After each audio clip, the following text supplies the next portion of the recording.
Good afternoon.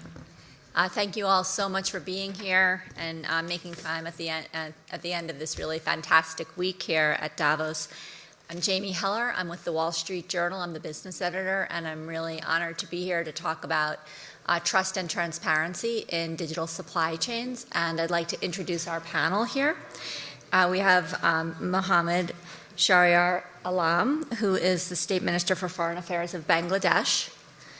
Stefan Dubosky, who is the CEO of Lenzing Group, which is a fiber manufacturer in Austria, and Leanne Kemp, who is the CEO of Everledger, a blockchain company in the UK. In the world. In the world. And I encourage all of you to raise your hand and participate along the way. No need to save questions or comments for the end. I'm sure you all bring plenty of expertise on your own. It's really a fascinating and important subject. Supply chains, of course, on the goals of climate change that have been so prevalent here at Davos, but also so many other really important values and goals that I just to go over like a few of them is contamination of food supply or faulty medical devices, ethical sourcing, anti-counterfeits, authenticity, questions about managing recalls. There's just so many important goals on supply chain. And Stefan, I wanted to just start with you of where you see just the value proposition and the importance of this effort. Thank you. Maybe to help the discussion, I would like to frame a bit the dilemma of one specific industry. And I will take the textile industry, which is not necessarily the most prominent here at the forum, but if you look at the environmental footprint of the industry, it's comparable to the automotive industry in terms of CO2 equivalent. The textile industry is a major reason why the Aral Lake today might be more or better described as the Aral Pond. The industry today consumes, depending on the estimate, between 16 to 25% of the global insecticides. We speak a lot about marine littering, and the choices that you have with your clothes is a quarter until the piece of cloth is decomposed in the ocean, or whether you have several hundred years until it's decomposed. So that's a bit the dilemma of an industry which has a hugely complex supply chain, much more complex, I think, than many other industries, because we as a fiber manufacturer, we are some 5 steps away from the brand, from the consumer. And with the footprint, the question is, how do you actually give the consumer, who 10 years ago, frankly, didn't think about sustainable choices in his or in your choices of clothes, but today they want to make those choices. How are you seeing that? How are you seeing evidence of that consumer demand? We ran market research, and some 10 years back, actually sustainability was in sourcing way down on the list. Today, it's dependent on the reasons between number 3 and number 5. Typically, still it's why someone is going to buy price and looks good are still the number 1 and 2. But in essence, I think we as a fiber manufacturer who want to turn a renewable raw material into a compostable, biodegradable product found it challenging. How do you actually convince the consumer to do something in that purchase decision to reflect that? So we went ahead with ingredient branding. Now, we immediately after a couple of years, found a lot of counterfeits that our brand Tencel was copied. And at the same time, the big brands like the big textile brands who wanted to use a promise in sustainability were unsure about can they actually trust that the product they buy is actually genuine. So we started with physical identification, but later on that was also a collaboration that we had together with Everledger and the forum. We started to experiment with digital tracing, and with the goal to give the consumer more or less with a QR code the opportunity to see exactly what his shirt or his blouse or his dress went through in terms of who made what in the supply chain, which more or less direction over the whole globe did this piece of garment take, and in the end, do I want to have that? And so how does it actually work, Leanne? Can you talk to us about how it actually works in practice? So I guess there's a bridge between the physical world and the digital world, and there's a number of technologies that are well advanced and available in the market today and have been available since the mid-90s. The ability to be able to put a nanotracer inside of textiles has some level of maturity, and that's really the embarked process that Lensing went down. We work in the diamond and coloured gemstone space, and in that respect, there's vision technologies and scanning technologies that enable us to know the identity of that diamond. So through each parts of the supply chain, data is captured. Some in like the facial recognition of a person can also be applied to the facial recognition of a diamond. And connecting those scanning points along the supply chain gives you the ability to be able to record a provenance event. So tie those provenance events together across a supply chain gives the consumer some consciousness and a peace of mind around where does it come from. But it sounds pretty complicated. And Stefan, you're just doing it, I think, on one product line. Is that right? I mean, putting it in practice, can you tell us how you've put it in practice? I think what it meant for us was several things. We indeed were working with 2 product lines. However, the big challenge for us is how do we get the various players that are in this value chain to subscribe to the platform. So the first thing that we had to realize, if we do this as Lensing, as a company, we will not be successful. So we actually decided what was an in-house development to convince the people, go out, do your own company, do a startup. And they established a platform, and they were much more successful than to attract other players. So that was one challenge. The second challenge is about data ownership and making data available. And frankly, there we, as a company, need to step out ourselves out of our comfort zone to entrust some of our supply chain data to this platform after we got comfortable that the level of encryption, the level of anonymity remained, and we can keep our IP secrets intact. But that, I still think, is going to be one of the key challenges to make this successful, to make the different players in the industrial value chain or supply chain comfortable to give part of their data.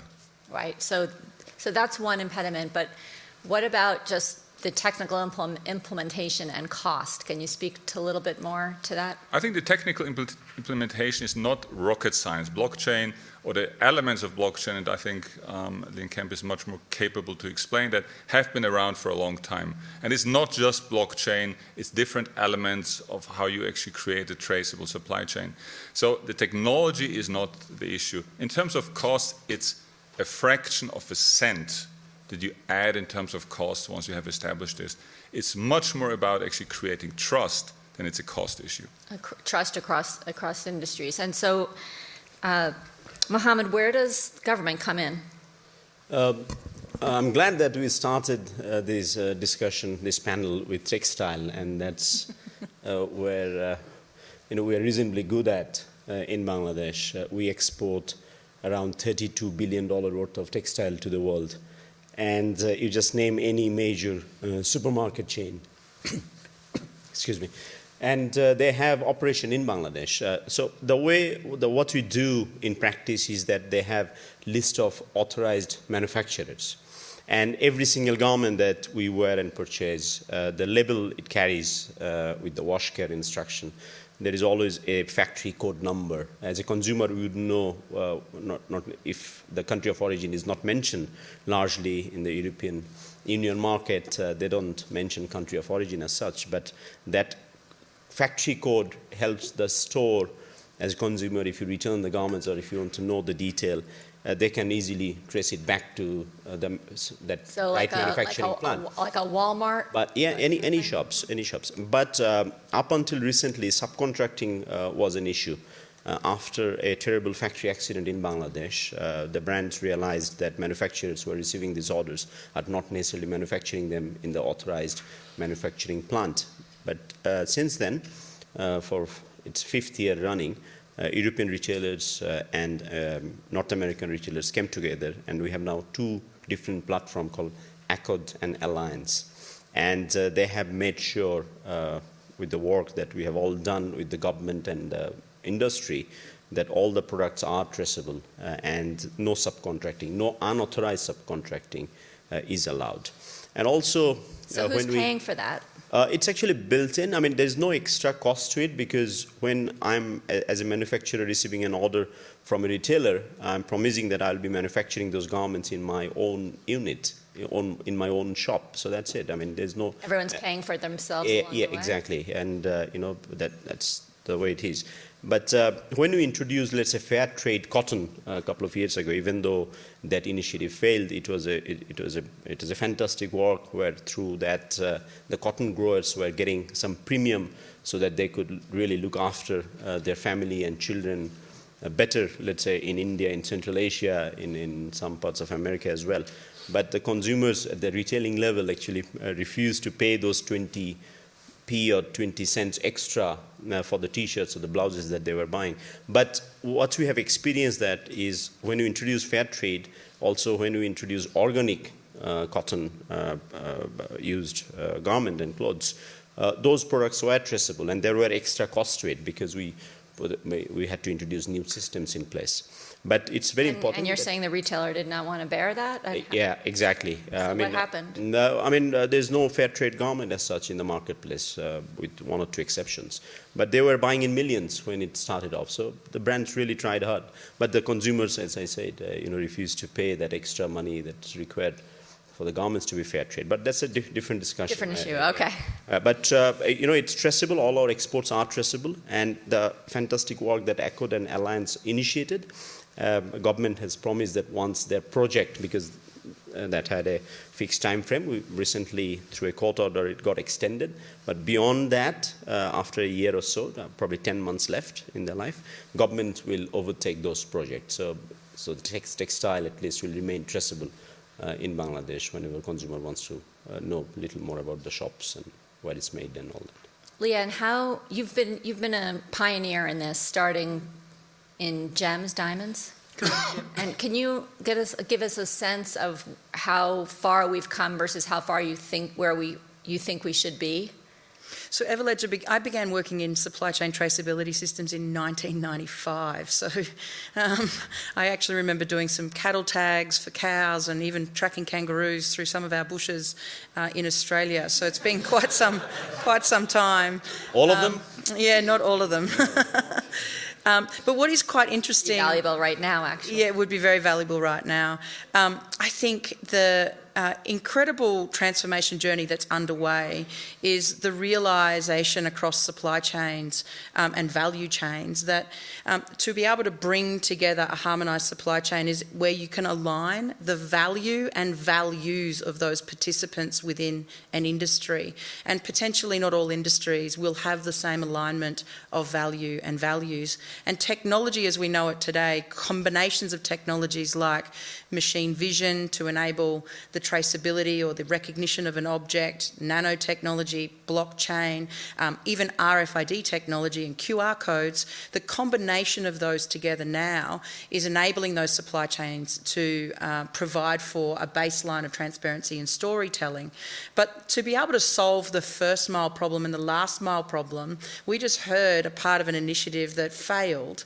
But I wonder if the technology can be applied at the source of artisanal growers or artisanal mining and applied into the consumer hands where they get to participate in the value construct of the supply chain, then maybe some of those previously failed attempts can be re-enlivened. And one of those attempts that we worked in was to look at artisanal small-scale coloured gemstones in Tanzania with a cluster of about 50 mining women, and to enable that connection to be also taken out into the consumer market with retailers and allow the consumers to lead with their wallet, lead with their consciousness of mind. And you're starting to see give-back programs now being put in place where the consumers, if presented with the opportunity, they will give back into the supply chain and will enable... In what form? How do they give back?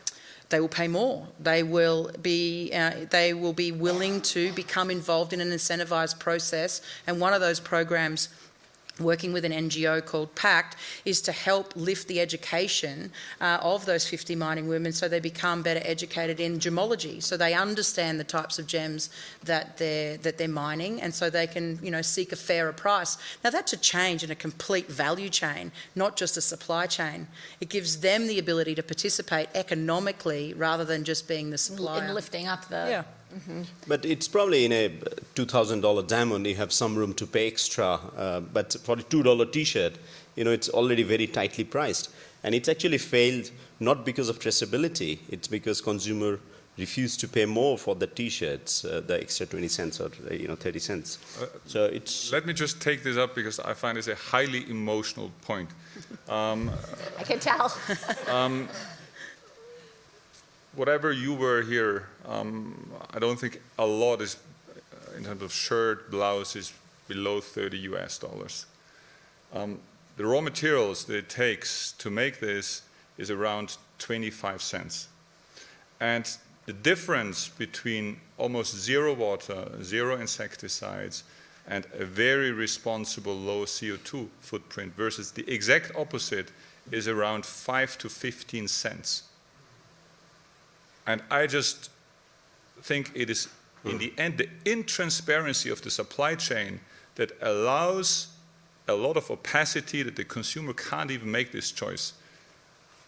Everybody, I believe, if he has the transparency and the consequences at hand, the information, will make, well, not everybody, most people will make a choice, this is worth $30 plus 15 cents.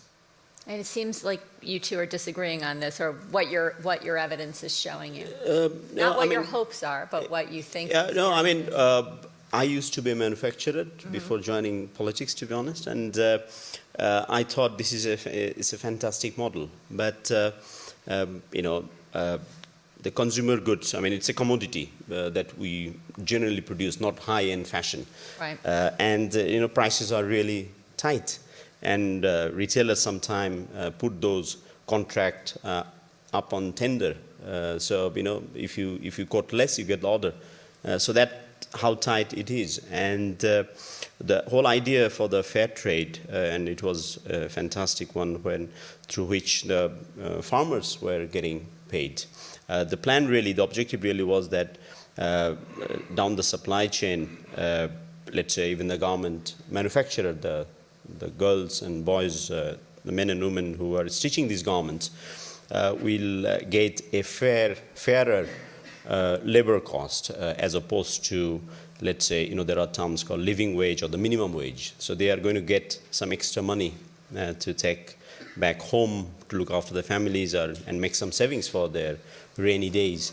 But as I said, I'm sure brands who actually undertook this project and challenge and placed millions of dollar and pound worth of orders, they invested in programs to sensitize their customers. But it didn't work out. There's no fair trade garments you'll find in any major retail stores. But, we talked about technology and, obviously in an efficient supply chain, it's not only the transparency, it's actually the speed, the response to the demand, when it is fashion sensitive. There are a lot of technologies that we have. Business, basically. It's good for business. And also, most of the manufacturers, let's say in Bangladesh, 1,500 odd factories, large scale ones, they have RFID facility in their factories. So, all the garments. I'm sorry, RFID, RFID. that's an electronic, you bought garments with these plastic, it's actually metal inside, and it gives you electronic reading where the garment is made, and but you can't trace the cotton through that RFID necessarily, but there are other mechanisms in place during those fair trade and organic days that we actually had to fill up all those information in the website that was accessible to the cotton grower, the spinner, the fabric manufacturer, and to the retailer, and obviously ourselves. But those are the technologies that has made made the manufacturing efficient. But there are other elements to an efficient supply chain. The infrastructures. We are so far just one part of it. Yeah, one part of it, and we know that the consumers are largely for textile, let's say in the West. And all the manufacturing are largely in the East, if I can put it that way.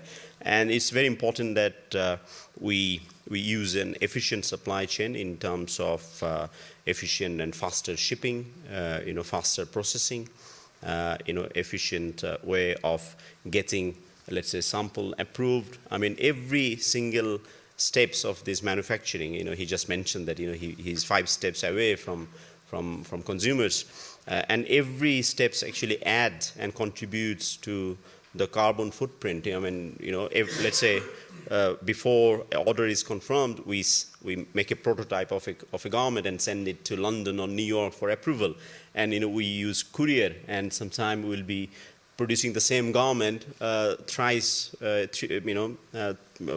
twice, and that delays, that adds a couple of days into your lead time, and also the courier, Right, they right. have it travels through airplane and all that. So, through closer cooperation, let's say more designing facilities in country at the manufacturing level, whether that's Vietnam, China, India, or Bangladesh, and approval at the shop floor or at the manufacturing floor, can cut down all those added steps into your manufacturing. Earlier today, I was chain. speaking with someone from an American company who's here today who was saying that digital traceability helps you see inefficiencies in your supply chain where you can maybe cut vendors and then it becomes more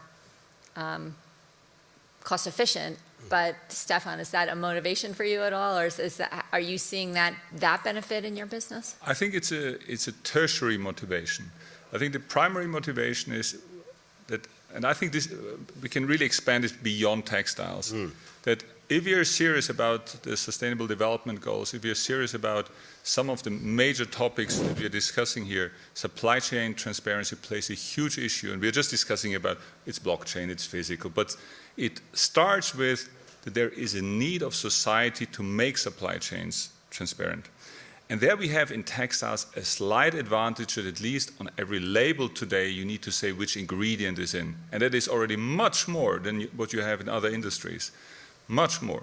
So Closure, it is really cost saving, yes, is one, but I think in order to have a choice for consumer that they can express whatever they want in a meaningful way and make informed decision is paramount of changing some of our consumption behaviors. And if we don't get this right, I don't think that some of the targets that we have set for ourselves, whether it's 1.5 or 2 degrees, will be achievable. And how do you feel the big retailers who are facing the consumer are doing a good job? I mean, I've never been prompted to say, do you want to see where this came from? I mean, I think could they be doing a better job? I think the retailers some 10 years ago were not particularly interested. Today it is very different, not with all of them, but with many.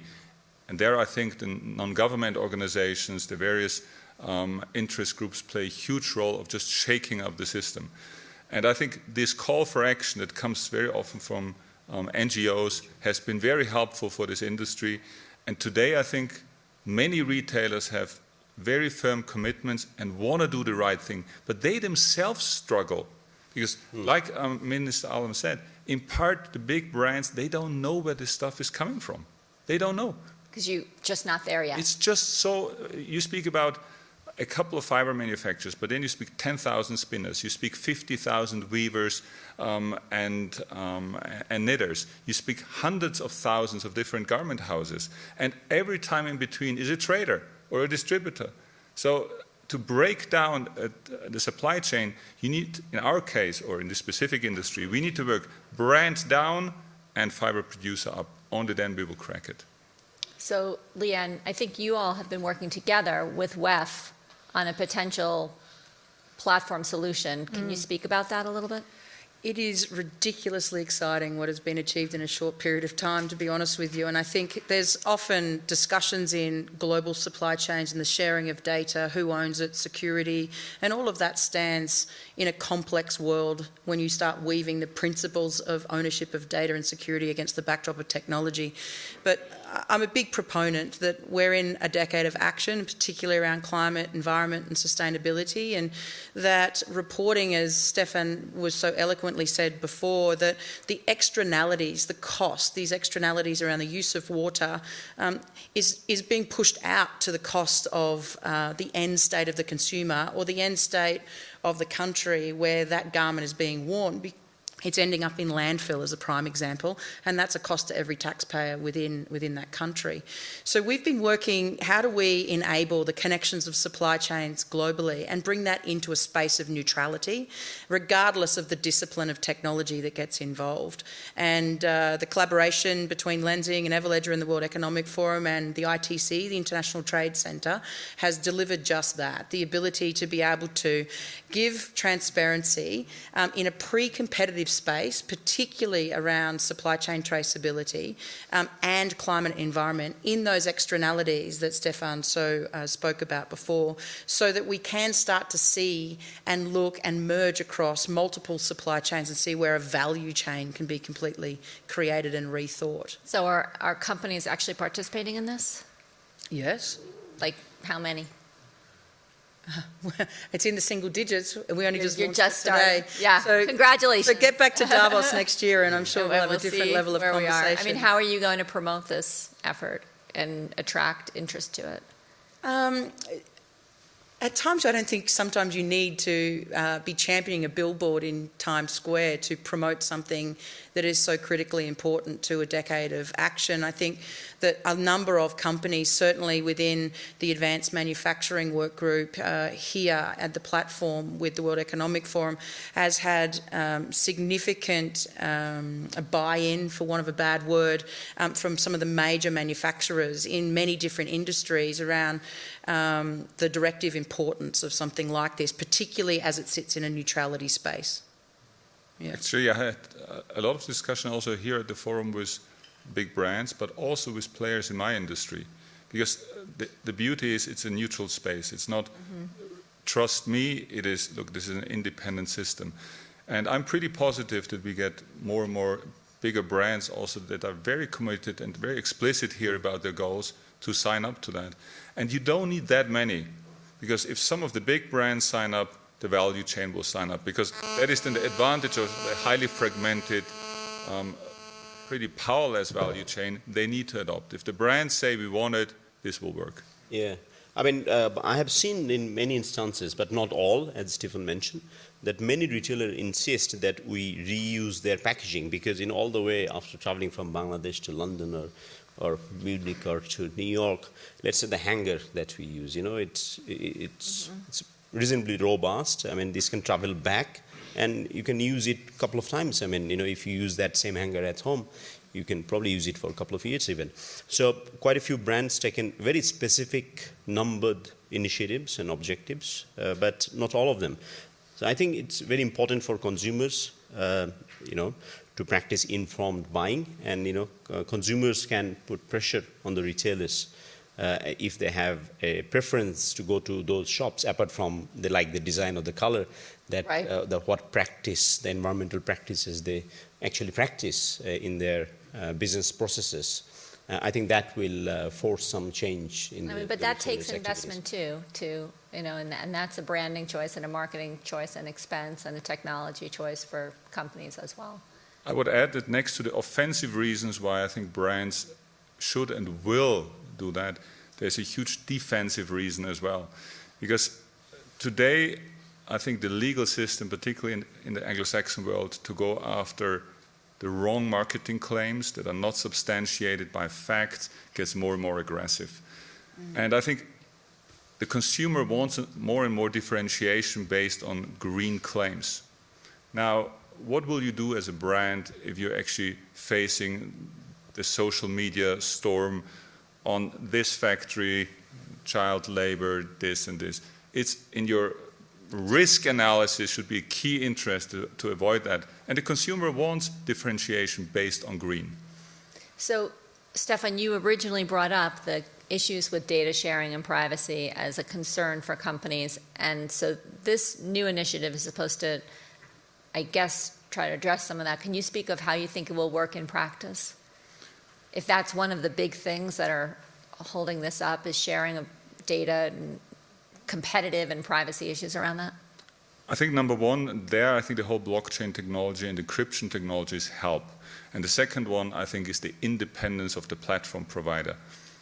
But I think you know more about the ITC and the technicality behind it. Yeah, and there's advancements in technologies now that are becoming quite mature in the way that we can share insights within data without having to pass your data over to a separate provider. The takeaways without. Yeah, so like a holding secured on. sharing type environment where you could start to ask an encrypted question of someone else's data to garner back that answer without having that physical piece of data in your database. And this is where like homomorphic encryption technologies and blockchain are going to become the highlight of the next decade in terms of how we garner insights into data without having to share it. Okay. Let's open it up to the audience. Is there anything someone wants to contribute or ask? Anything at all? Don? I was the person she talked to earlier. You want to just identify yourself and your company? I am Don Allen from Stanley Black & Decker. I'm the Chief Financial Officer. And Jamie and I were talking about this a little bit earlier this afternoon. And the foundational aspect of this data sharing and building out this supply chain that has the transparency is very significant. And you folks are coming at it from the angle of the customer, which I get completely. There's also the angle that you mentioned around how it impacts the carbon footprint. What's that impact? You can actually show that to the customer. And then the third area is what I was talking about earlier, or what Jamie mentioned, which is that there's this efficiency that a company can drive by having that type of information that affects all those different areas, but it also affects the cost. It gives you flexibility by using technologies like digital twin to adjust your supply chain if you'd like to. But without the foundation of And building just to be clear, and correct me if I'm wrong, Don, a digital twin is where you take the supply chain information and then you can model it to find simulation and modeling, simulations exactly. to find more efficient solutions or But better solutions. the foundation, building this foundation enables all that. So I'm making a statement that supports everything you're saying, because I really believe what you're trying to do here is incredibly important. You're coming at it from one aspect, but I think it affects all the different aspects I mentioned. Yeah, thank you. I mean, there is definitely a transformation in where we're sourcing materials from and leaping into the circular economy. We've naturally relied upon natural resources, and some of those are finite. In fact, they are all finite. But yet we have the ability to be able to reuse and repurpose parts of. In Stanley Black & Decker, you would have quite a prominent, probably battery supply chain that you'd be embarking upon. So lithium and cobalt is a prime example. How do we bring together an extraction method when those batteries are at its first term end of life, and how would we then reuse and repurpose? Now, your battery out of Stanley Black & Decker mightn't be repurposed back into the same type of battery again. It could be repurposed into a different form. We're seeing that already in different supply chains, particularly in e-waste. I mean, there's probably not a device in this room. You've guilted yourself into 2 or 3 in your life. The parts of the metals and minerals, these precious metals, can be reused and repurposed back into the jewellery supply chain. And we saw that commitment about 1.5 years ago with Dell Computing. So these are really interesting, strange bedfellow relationships that are starting to come out into supply chains that 10 years ago we would never have imagined. The reason why I put cost saving as tertiary, optimizing the supply chain, was not to belittle it.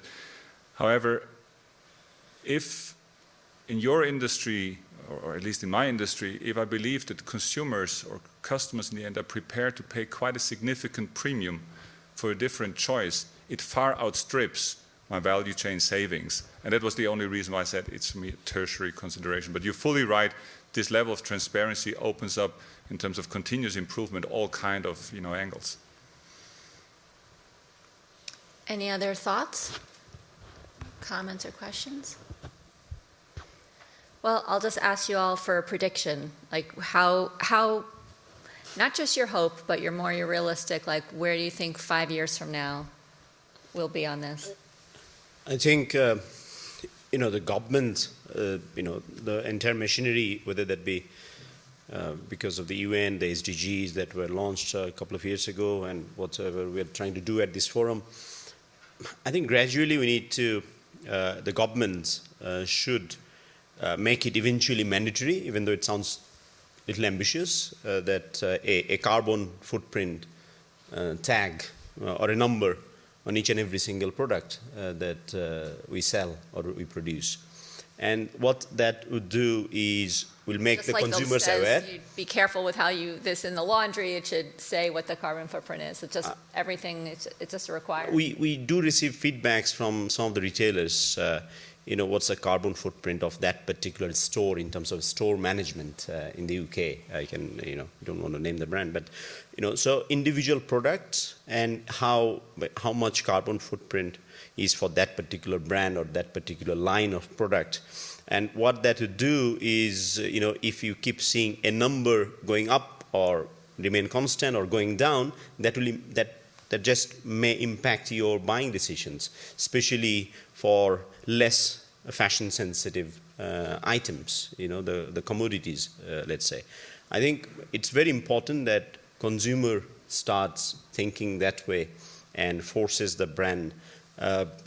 I hate to mention this, but I can name brands who are still not committed. No, I don't want to name it. That's bread and butter for us, and that's how we survive in Bangladesh. But they don't do the necessary due diligence while, let's say, placing an order or before making a buying decision.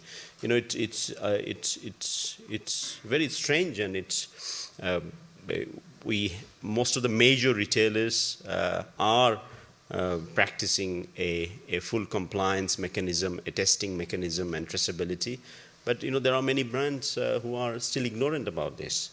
I think it's the onus is on the consumers to make sure that the shops they're buying from is actually committed in all these I think endeavors. You made a good point before that for those of us at Davos who are wearing shirts that are $30 or more, not the general population of people for whom these tight margins really make a huge difference. Well, I mean, I'm not sure what's the retail price now, but I remember when I started about 25, 30 years ago, the retail cost and making charge of a particular clothes used to be about $25 or so. But 10 years down the line, when I went to set up my own, it was below $10.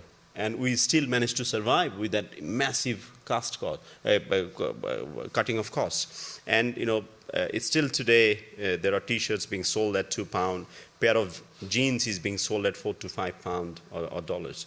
And, it's the kinds of, Stephen mentioned about the RLC. I mean, it's truly a shame because the amount of water that we use, the current technology is using to produce a pair of denim will have much greater impact compared to any other product that you can imagine. So actually textile, even though it's not in the focus in this forum, but probably have the highest impact on environment. And Stefan, you're working on that. So what's your prediction? I find it difficult because 5 years is, whether we take 2050 or 2030 to be climate neutral, is a fair chunk of what we have set out as sort of the total time span we have.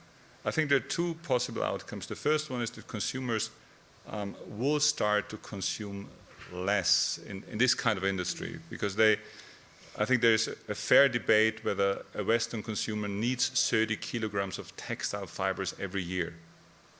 Well, I think it's a fair debate whether this is really necessary. However, the other thing that I'm convinced about is there will be more responsible choices in much higher demand. And I think with the fast fashion model in this industry being so prevalent and so important, I believe that the brands will push from their end very strong to get supply chain transparency. Because otherwise, I think some of the business models that are today the most successful one in this industry will fail. Leanne? So I have three sort of comments. One would be around technology. I think we'll see combination of technologies at scale being adopted across supply chains. So where you can take nanotechnology and traceability in the physical world and link that into a global supply chain on technologies like blockchain, they will become mature and at scale and will reside across many different industries. They will therefore become ubiquitous. So they will become just a part of how we operate globally. So that's one prediction. So we won't be talking about blockchain in Davos in 2025. It'll just be as it is, yeah. And so it should be. And thank the Lord that's where it's going. The second comment I would say is we will start to see, and I support the contribution of the brands in with consumer attitude will bring together a fundamental shift in what they're reporting, what they're tracing, and the types of materials they're using.